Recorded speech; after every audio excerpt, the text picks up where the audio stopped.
WJFK, Manassas, Washington. You're listening to the Capitol Review on 106.7 WJFK. I'm Thomas Grooms, and our guest this morning is singer-songwriter from the Great Society, Jefferson Airplane, and Jefferson Starship, the legendary Grace Slick. Good morning, Grace. Good morning. Welcome to the Capitol Review, and welcome to the Wrecking Ball.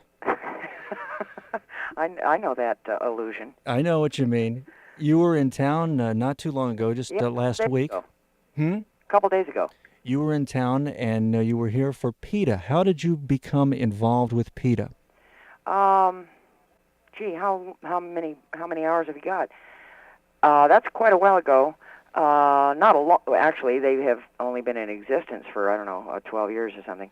It's about 6 years ago, 5 or 6, something like that. And it actually has to do with just finding out what it is that's going on with the animals, because I've never been an animal person. I never had one when I was little, didn't want one, didn't care. They were just part of the scenery. I didn't like them or dislike them. It was irrelevant as far as I was concerned, which shows you what rung of evolution I'm on. And I got interested in a baby panda that I saw on CNN. It had been born in the Ueno Zoo in Tokyo, and I called up World Wildlife, because their logo is a panda, to find out how I could get one. And shows you what I knew. You can't get a panda. They're owned by the Chinese government. There's only 1,000 of them left, and so forth. And what World Wildlife did was send me all the why animals are becoming extinct, and I was blown away. I really didn't know all of this stuff. It's vague. I had a vague idea, but I thought it was dinosaur time again or something, and it turns out that it's human beings. And the reason why I mentioned evolution is that I don't point the finger at anybody, because I'm just right along with everybody else. We have been using animals as commodities for as long as I can remember, but that doesn't make it right. We've also had war for as long as I can remember, but that doesn't mean we can't change, because we are the only animal that does have this supposedly complex mental system to figure out whether this is right or not, or whether it works or not, and then change it. We tend to get stuck in greed, though. We don't want to change, and we want more stuff. And the stuff really doesn't make us happy, but we haven't quite figured that out yet. What legislation should we support to help PETA attain its goals here in 1991? Any legislation that outlaws the use of animals in any kind of research. It is an $8 to $10 billion a year business, and it is only a legal buffer for the company. Ex-Surgeon General Koop is a shill for the various companies that do that sort of testing, and he got on this morning and blatantly lied by saying that he said, yes, their gallbladders are different, but may be different, and I'd had an argument there, but gee, the skin and the eyes are the same. Have you ever looked at a rabbit's eyes? They aren't anything like our eyes. They don't have tear ducts. It's ridiculous, and all of the testing is ridiculous because it could be done some other way. Or there are 3 different ways you can study burn victims. You can go to the emergency ward of a hospital, and that has human beings. Unfortunately, war has taught us a lot about medicine. Or you can set somebody on fire. Their way of doing it, because it's easier and, it's stupid, is to set something on fire, when actually people are being burned up every day, and they're human beings. They have human skin. The skin of an animal is not like ours, regardless of what he says. He is lying for a reason. He is being supported by, among other things, Ciba-Geigy, which is a huge pharmaceutical company. I know this because I just got a brochure from them. They are currently being sued by 5,500 people for one drug alone. They kept it on the market after it was killing people. And he is being supported by them, so you can trust him about as far as you can throw him. The pharmaceutical companies put 15,000 drugs on the market every year, take 13,000 of them off because they either do nothing, maim, or kill you. The reason why is because animals are different than we are. But it is a legal buffer, so if you die or your friend dies from a drug, you can't sue anybody because they say, we did what we were told, we tested on animals. Okay, it takes, for instance, a fox. You give a fox our common parsley, he'll die. It's poison to him. A porcupine can eat enough prussic acid to kill an army. They're different. You can't use animals. Even extrapolating between human beings is impossible. My husband and I had one drug. It's not a fun drug. It's like Tylenol, only a little bit stronger for back pain. It works great for him, and it killed me. That's the closest to death I've ever come, including all the drugs I took in the 60s. That's an animal-tested drug. It probably worked great on the animals, but I was taken to the hospital. The doctor said, "What did you have?" I said, "Zomax." He says, "Oh, no wonder." I said, "What do you mean?" He said, "It's killing people." I said, "How long?" He says, 2 years. Now, the doctor never called back and said, "If you've got any Zomax, take it off your shelf." They don't even bother following up on their prescriptions. So the medical care system and the AMA and the chemical industry, the military, the NIH, are all in collusion because this is so profitable to blame everything or not on animals. I mean, you can run it either way you want to. You can say, well, it's really good because we tested on animals, or we're not responsible because animals are different. And, you know, it's a really sad situation. And I'm talking about science here. I'm not talking about, oh, aren't they cute and furry? They are different than we are. I mean, it's as simple as you look at them, and they look different. Hello, they are. You know, you don't even give the same. Men and women react differently to things. So you're going to go from a horse to an elephant to a porcupine to a human being. It's crazy. You don't give your cat the same thing you'd give a horse. Our guest this morning is the legendary Grace Slick, singer-songwriter and pianist from Jefferson Airplane and the Jefferson Starship. This morning we're going to talk about the airplane a little and People for the Ethical Treatment of Animals, PETA, a group that Grace is involved with. We got back together in 1989, did a tour, hit the road, and put together a pretty nice CD, and wrote a couple of good songs on there. One of them that comes to mind is Panda. We were just talking about that. Why don't we play it and come back and talk some more? Okay. You're listening to the Capitol Review on 106.7 WJFK. I'm Thomas Grooms. Our guest this morning is Grace Slick from Jefferson Airplane, and we're talking about the airplane and PETA this morning. How did the airplane start? You mean the original way back? Right, I understand you were a fan before you joined the group. Well, I wish I could say that. It wasn't so much a fan as it was, I was working as a model at iMagnums in San Francisco, and I was on my feet 8 hours a day, and I went to see, with some friends, I went to see Jefferson Airplane play at a nightclub, and I looked at them and I thought, they only have to work for 2 hours a night, they get to drink, fool around, and they get paid more in one night than I do in a week. So I want to do that. I mean, it was that simple. I wasn't a dedicated musician. I didn't think the airplane, I mean, I liked them, but I didn't, I wasn't knocked out or anything. It just looked like a good deal. It's big money and you can fool around. Some of them are dedicated, but not this kid. My husband and a bunch of friends formed a band called the Great Society, and we very often played with the airplane, so that when the two groups were breaking up at about the same time, so I just naturally went over to airplane. Well, how did the reunion go? Well, it was good in the sense that we enjoyed playing together live. The record was a little tricky, but once we got on the road, it was good. The thing is that the the Rolling Stones still make more money than any other group going out on the road, but there's a chronicness or consistency. You know, they've been together pretty much for the last 30 years or whatever it is. But once you stop that and go in different directions, it's very hard to kind of draw that completely together again. Even when we started, Jack and Yorma were more blues-oriented. I am semi-classical stuff. I used to listen to Grieg. Marty was pop, and Paul was folk. So even when we were started, it was a bunch of people going several different directions. And if you've got a chariot with 6 horses going different directions, you probably aren't going to win the race. Was it really going to be called Blind Lemon Jefferson Airplane? Yeah, Blind Lemon Jefferson, I think, was the name of a blues musician that Yorma admired, and they put it together with Paul's love of aircraft. Uh-huh. So it's Jefferson Airplane. And that reflects, of course, in the song Planes. Yeah.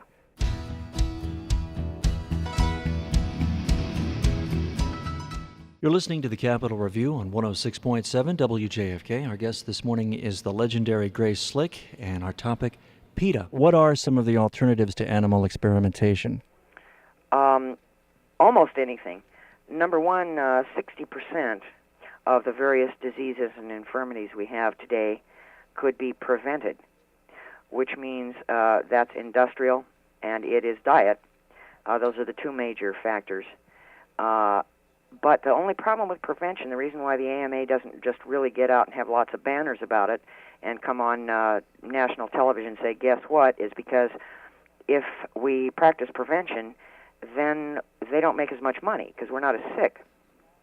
So there are, and I'm not blasting all doctors because there are thousands of young doctors who are aware of the fact that this is going nowhere and it's pretty much based on greed.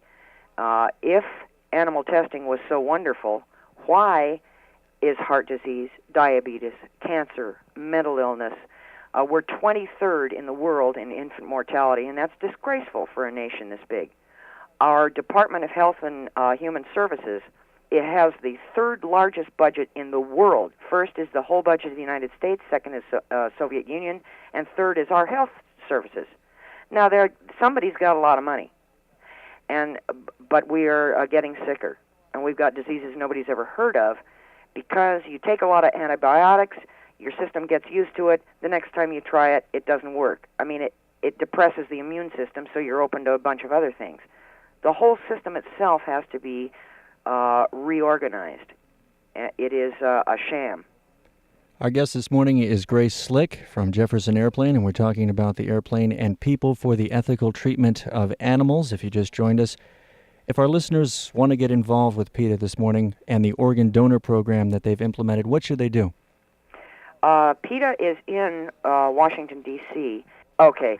The People for Ethical Treatment of Animals, or PETA, is Post Office Box 42516, Washington, D.C., 20015. Okay. And they have a phone number, which is 301-770-7444. That's right. If you'd like more information. We're talking to Grace Slick this morning. As we said, the alternatives to animal experimentation are there if people want to use them. Down where I live in the country, there's an article in the newspaper about a guy who's doing time for beating his dogs. And the editorial says, why is he in jail when drunk drivers still drive around? Good point. We have drugs coming out of prescription drugs that kill us all the time. I mean, I've got a list of about 50 drugs. You remember thalidomide?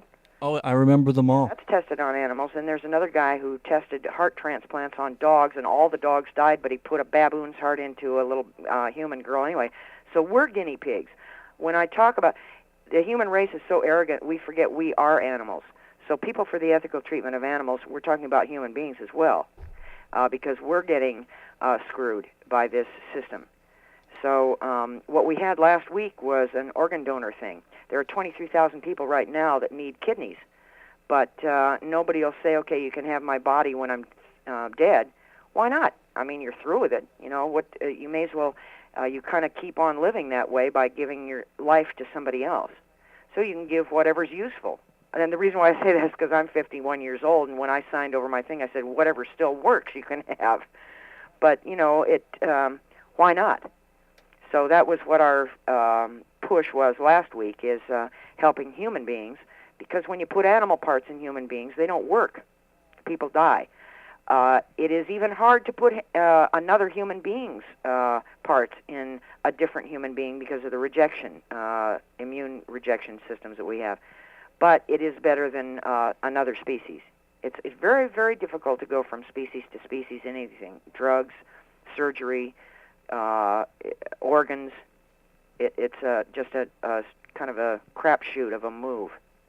Let's play White Rabbit and come back and talk some more. All right. If you just joined us, we're speaking with Grace Slick this morning, and our topic is PETA. And also we're talking about the airplane, but mainly people for the ethical treatment of animals. You've done it all, the 1960s, the 1970s, great years for the Jefferson Airplane until you did break into the Jefferson Starship. Graham Nash told me that he mixed down the first Starship album. But what happened there? Well, let's see. He must be talking about Blows Against the Empire. Correct. I don't know if that was Starship. That was a bunch of different people. That was Graham Nash and Jerry Garcia and David Freiberg from Quicksilver. A lot of them were in different bands, so it wasn't really a band. It was just a bunch of Paul's friends. It was basically Paul Kantner's solo album. But people always think of the airplane as being more successful than Starship, which is untrue. It's more famous, But Starship had just 3 or 4 number one singles, and Airplane never did. Maybe Somebody Loved, maybe White Rabbit went to number one, but I don't think so. It might have been 2, 3, something like that. But Airplane is more famous because of the cultural impact of that time, of the 60s. What do you think about the resurgence of all the 60s material happening now? Well, it's okay. I mean, I don't mind it, but I think I was talking to my daughter China the other day, and the main thing I would tell her in any facet of living is to be yourself and not imitate somebody else. So if you think about what you have to say. Forget about what your friends have to say, because mainly that's a sort of a pack influence, which there's no individuality. And not very much comes out of it, because nobody has the courage to say, I don't believe that, or I don't like that, or I love this. This works really well, or what do you think about this instead? Everybody's just kind of following everybody else. And I feel badly now, because there's so much to clean up as far as the way we go. The human race, I'm not saying, oh, everybody's bad. It's just that we've gotten off the track or off the mark, and it's going to take some shoving to get back on the right track. I don't mean shoving, hitting and killing. I just mean moving yourself. And everybody says, well, I don't want to do anything. It's overwhelming. So, oh, my God, the oceans, the sky, the air, the animals, the blah, blah, oh, the hell with it. I'm just going to do my life. But you don't have to do all of it. If everybody just picked one thing, let's say you've always loved the going down to the ocean. Okay, well, just then work on the oceans, and let somebody else who's interested in air work on air. Let somebody who's interested in animals work on animals. Let somebody who's interested in human beings in Africa work. Whatever it is that interests you, just do one thing. That's all you have to do. You don't have to worry about the whole thing. But it is all interrelated, and it is called human greed. We're just scared to death that we don't have enough stuff. So we're always like, more stuff. And I am a perfect example of, I love pandas, and I have a household that looks like a toy store. Panda pictures, panda pot holders, stuffed pandas, panda rugs, panda paintings, panda posters. It's all over the place. Now I'm starting to try and get rid of them through various auctions that'll help somebody or something. But I look around and say, I'm a perfect example of that greed. I mean, if you like pandas, maybe you have a couple of pandas around the house, but hundreds? And that is, there's something about us that we are afraid we don't exist unless we have a lot of stuff. And that is, I'm trying to relearn it myself. And this talking that I'm doing here is not necessarily trying to educate anybody else, although hopefully that'll happen. I'm just working on myself. I'm just trying to talk myself into realizing that we have been off in the wrong direction. Because it doesn't make you any happier. I mean, Donald Trump, he has everything. Okay, now I need a new woman. Then he'll get tired of Marla. Then he'll need somebody, you always, more stuff. I need a new hotel. I need to buy Utah. It's that kind of, thing that makes us want to keep building, keep flattening the land, keep having more. And it's not working. You're listening to the Capitol Review on 106.7 WJFK. We're talking with Grace Slick this morning. Gary Duncan reformed Quicksilver Messenger Service over the last year and a half and has put out a new tape. Let's listen to something from it called I Don't Want to Hear It Anymore and come back and talk some more. All right. It's only kind of in retrospect. I was walking down the street in Mill Valley the other day, and there was a restaurant that had been torn down that we used to sit in the back, and they had a balcony, and you could look right at Quicksilver's house that they used to live in, this huge old, I imagine it was a mansion at one point, on the creek in Mill Valley, and I can remember parties in there, and I can remember the kids hanging out, and the way that it looked, 30 years ago. And when I say that, it sounds like, oh, there's one of those old people talking about, gee, wasn't it fun when we had a horse and carriage? And it is. I was just walking by remembering most of the bands at the beginning all lived in the same house. We just all not buy a house, but rent a big house and live in there and practice in there. And at that point, Marin County was spread out enough so we didn't bother people. But the Quicksilver house still exists and still sits there kind of falling apart on the creek. And I was reminded of it just the other day when I walked by. Good band. And Gary played on your Manhole album, did he not? I believe so. I think everybody did. Even the London Symphony Orchestra and a group of Scottish bagpipers who came in at 10 o'clock in the morning with booze tucked in their little those high socks that they wear. That leading guy of the bagpipers drank all day and never got drunk. I was just amazed. It was a great album. I could just never play it on the radio. That was the only problem. That's true, and I'm surprised RCA ever put it out. Nicky Hopkins was back with you too on the new CD. Played some stuff. He's a wonderful piano player, and he's so he's like a little kid. It's what Oh, sure, I can do that. Oh, that'll be nice. He's just easy to play with. Of course, I guess that comes from being really talented. You don't have a lot of fear. I mean, he's so good, a piano player, that you can suggest anything to him. You can change it in the middle of when he's playing it. He doesn't care. He's wonderful.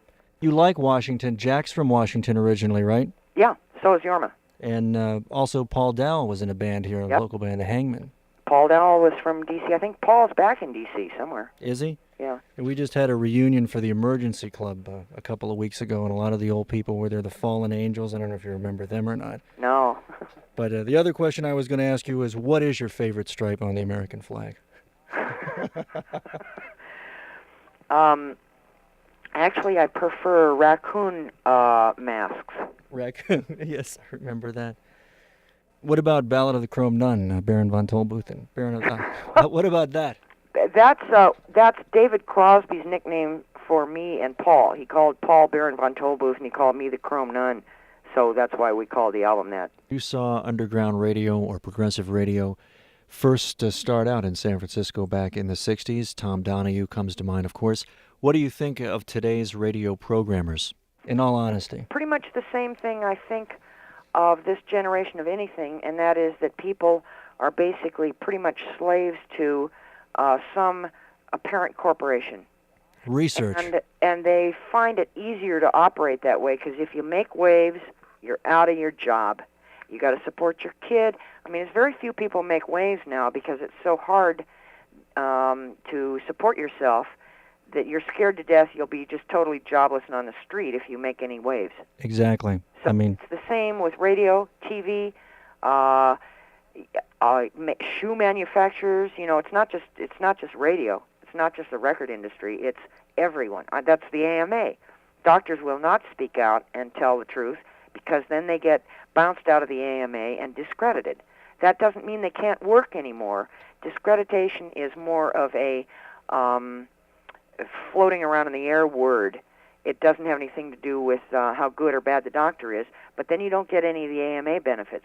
They also they invest for them. The AMA is an investment outfit. You get bounced out of the AMA, then your investments go out the window. So you're controlled by some major somebody. Like Sony owned me. That's Epic Records, CBS, Sony. I keep running into people who are in various different kinds of businesses, and we laugh because we're all owned by Sony. What happened to Grunt Records? Oh, Grunt Records was unfortunately a good idea, and that is that we be in the studio with and help new groups. But if a rock and roll group that's on the road and recording all the time doesn't have the time to do that, so it had to go by the wayside simply because we weren't helping the way we wanted to because we didn't have the time. I mean, I used to play Jack Bonus and all that good stuff that came out. I played Peter's record too. Yeah, for about 2 years it was okay because we could just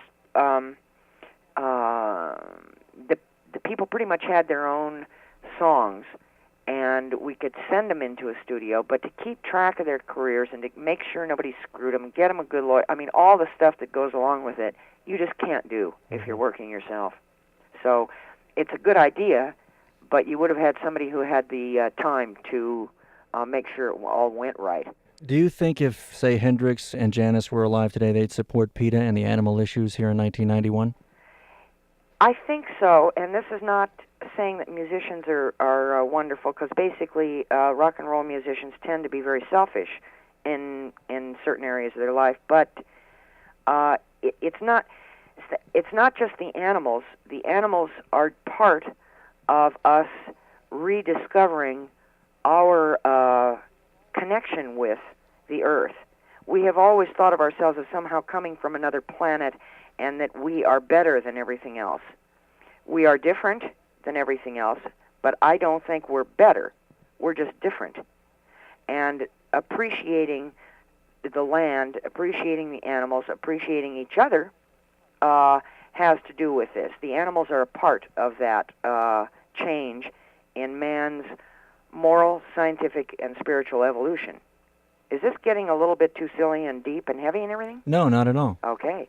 But I think it's just a shift, part of the shift in understanding that we are all here. That means we, the redwoods, that means we, the air, we, the water, we, the animals, are here together, and that man is not this kind of wonderful thing that the earth is blessed with. Basically, man is the only one who screwed it up. So we have to get back into understanding that we are interfaced rather than on top of and dominant. People say, well, she hates human beings. That's not true. It's just that we are not, we're here with stuff. We're not as marvelous. Because what have we done, really, that's that marvelous? I mean, we're builders. We're like beavers. We are logical. Our brains are built for that. But a jaguar can run 75 miles an hour. We can't do that. We don't look very good.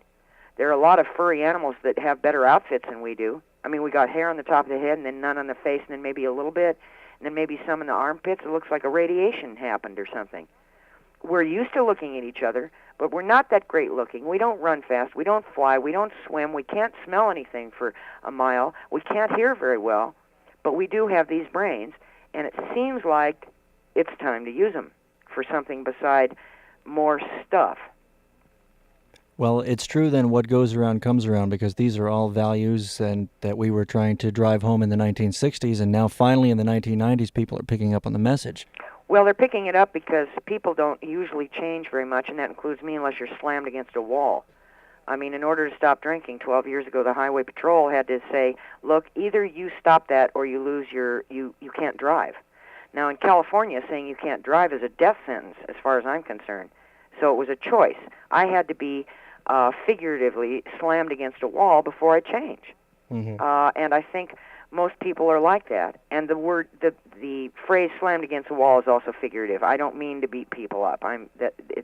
There's another one of those problems that all our demonstrative phrases are words like attack and slammed against a wall, and I'm using them, and it's out of line.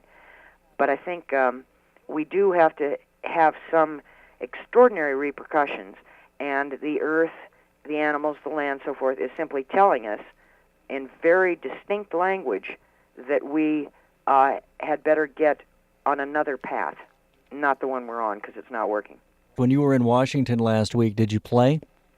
Yes. Scared the hell out of me. I have nightmares about pianos. I love singing. I love speaking, but playing the piano is not what I do. And they said, well, that's all right. And I thought, no, it's not. So I just crank up the reverb and the echo and hope nobody notices the mistakes, because I don't really play the piano. But I played the piano and sang, and I'll probably never do that again because it's so frightening. Well, let's listen to Now Is the Time from the Jefferson Airplane CD and come back and talk some more. All right.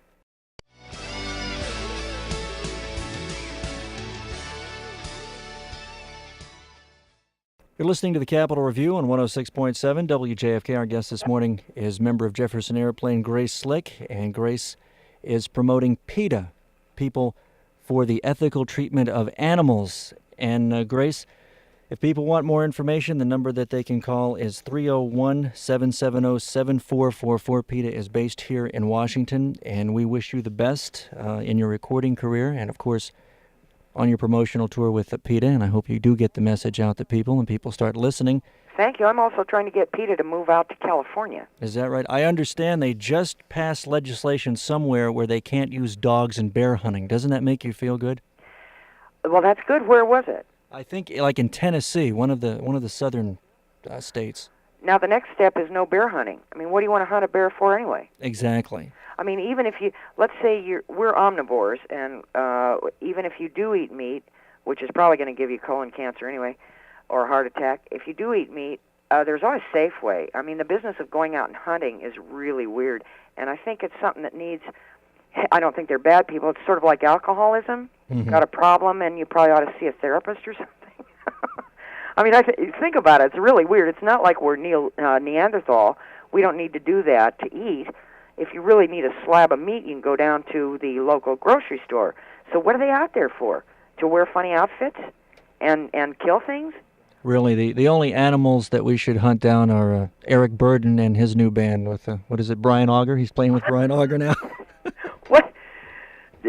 Are you being mean, or is that... No, I'm being serious. I'd like to hear the band. Oh, I haven't heard them for forever. He was saying basically the same thing that you were about the Animals reunion. It just didn't work, and he's put a new band together, and he's got Brian Auger from the Trinity. Remember them?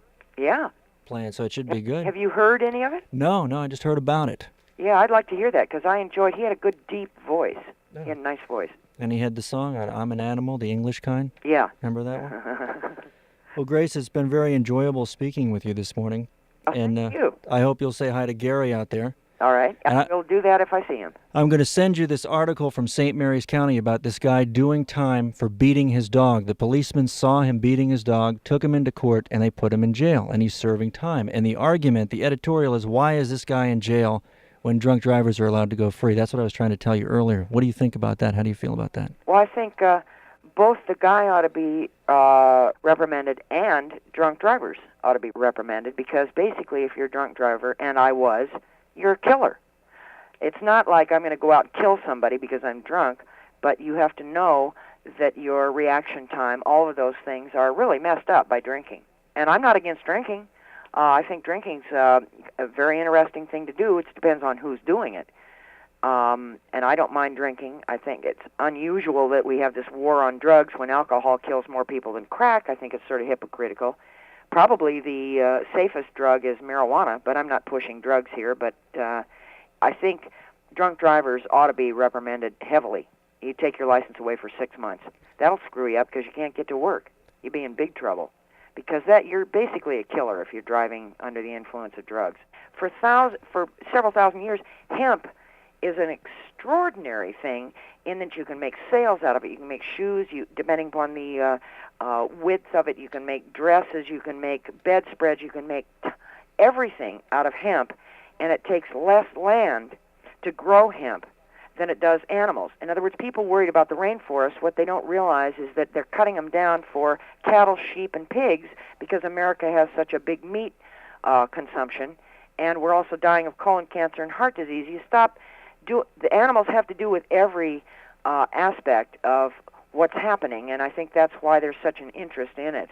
And that is, if you stop eating meat, you have less problem with your diseases. If you stop eating meat, then they stop cutting down rainforest. You start using canvas, denim, upholstery fabric for what you wear instead of leather. You have more land space. It takes a lot less land to grow tons of hemp than it does. And I'm not talking about smoking marijuana. I'm just talking about using it commercially for sure. all the things that we currently use animals for. Sure, you're speaking about the rainforest. There's a new album coming out called Dedicated, and it's other people doing all Grateful Dead songs. Have you heard about that? No. See, Indigo Girls, Hornsby's on it, Bruce Hornsby, Warren Zevon. It'll be released soon. Yeah, I'm afraid I'm not up on the music thing. I've been writing a book and sort of paying attention to that. What'd you think of Crosby's book? Oh, I liked it. Did you? Yeah, it's co-written, and I talked to the fellow who co-wrote it with him. Mm-hmm. It's tough now to write a book without sounding like you're feeling sorry for yourself. The book I'm writing is autobiographical, but it's really not. It also goes into government, political, industrial, AMA, you name it, collusion. So it brings it back to me. In other words, I'm part of this collusion. I was taught, like everybody else was, that more is better. So I bring it back to myself, but it's not really very drug-related. Poor me, I fell apart or anything. It's not one of those kinds of books. I had a fairly easy childhood, so I can't really say, oh, this happened to me and that happened to me, and that's why I'm so screwed up. Anything that ever happened to me, I did to myself, so I can't blame it on anybody else. But I've been paying more attention to the book kind of than the music business, so I'm afraid that when you keep mentioning these new records that are coming out, CDs and so forth, I'm nonplussed. Well, when the book comes out, you'll have to come back on the Capitol Review, and we'll plug that. All right. Definitely. I will do that. Our guest this morning has been founding member of the Great Society and member of Jefferson Starship and Jefferson Airplane, the lovely and talented Grace Slick. Thank you, Grace. When the truth is found to be